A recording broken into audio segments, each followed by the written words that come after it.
तब पिछली बार मनन अब हवेली का तीसरा शिकार बन चुका था। रिया, अनिकेत और उसके जैसे कई और लोग हवेली की काली आंखों वाले सायों में बदल गए थे। लेकिन हवेली के श्राप की कहानी यहीं खत्म नहीं हुई। गजल आहूजा, एक परामनोवैज्ञानिक पैरानॉर्मल इन्वेस्टिगेटर, को हवेली के बारे में सोशल मीडिया और पुराने अखबारों से पता चला।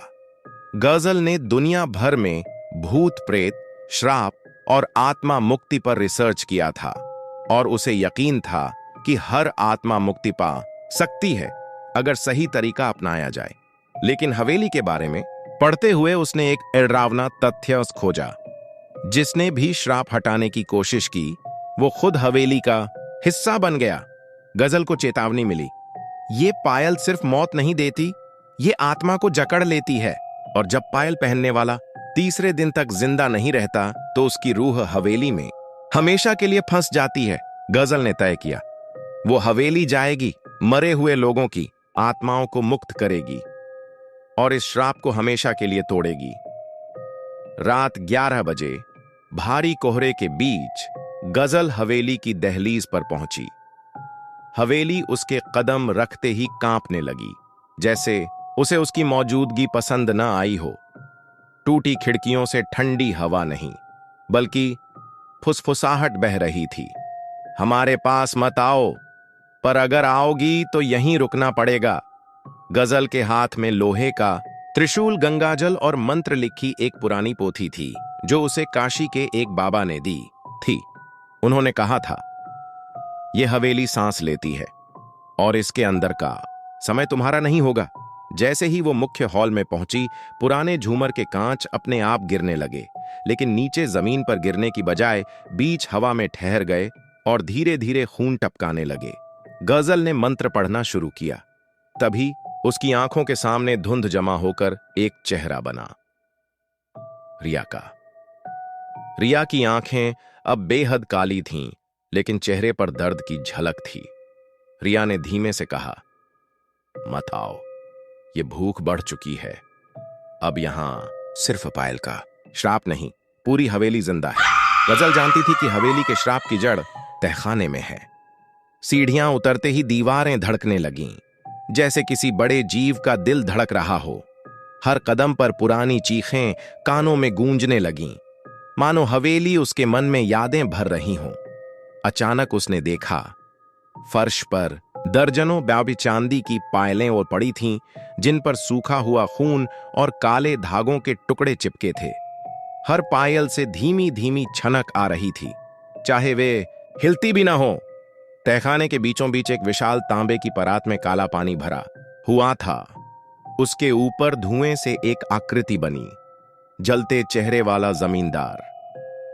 उसकी आवाज घर घर आती थी, तू मेरी हवेली में आई, अब तेरा नाम मेरी पायल में दर्ज होगा।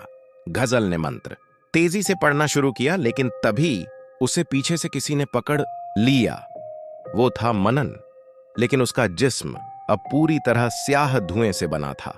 आंखें लाल और होंठों से खून टपक रहा था। मनन बोला, तू रिया को बचा नहीं सकती और मुझे भी नहीं। हां, तू हमारे साथ जरूर रह सकती है, सदा के लिए। गजल ने खुद को छुड़ाया और पायल का श्राप तोड़ने वाला मंत्र पढ़ना शुरू किया। तांबे की परात का पानी उबलने लगा, जिसमें रिया, अनिकेत और कई और चेहरों की विकृत परछाइयां तैर रही थीं। पायलें हवा में उठकर गूंजने लगीं, जैसे सैकड़ों सांप एक साथ फुफकार रहे हों। हवेली हिलने लगी, दीवारों से खून की धार बहने लगी। जमींदार चीखा, रुक जा, एक को मुक्त करेगी, बाकी तुझे फाड़ डालेंगे। गजल मंत्र पढ़ती रही, गंगा जल परात में डाल दिया। अचानक एक कान फाड़ देने वाली चीखन गूंजी। चीख के साथ ही काला धुआं परात से बाहर निकलकर हवेली के हर कोने में छितर गया। रिया, अनिकेत और बाकी आत्माओं की आंखों का अंधेरा उतरने लगा। उनके चेहरे पर राहत की झलक आई और एक एक करके वे धुएं में बदलकर हवेली की छत से बाहर उड़ गए। पायलें जमीन पर गिरकर राख में बदल गईं। जमींदार आखिरी बार गुर्राया, ये खत्म नहीं हुआ, पर अभी तुम जीत गई हो।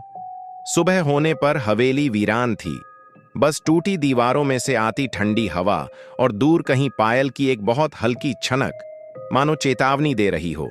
श्राप सो गया है, मरा नहीं। गजल मंत्र पढ़ते पढ़ते अचानक जोर से चीखी, क्योंकि पायलें हवा में उठकर उसके टखनों में लिपट गईं।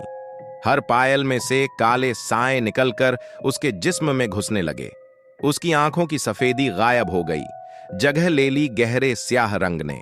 जमींदार ने खोखली हंसी हंसते हुए कहा, अब तू हमारी होगी और तेरे साथ तू जो जानती थी वो भी यहीं कैद रहेगी। रिया, मनन और अनिकेत आगे बढ़कर गजल के कंधे पर हाथ रखते हैं।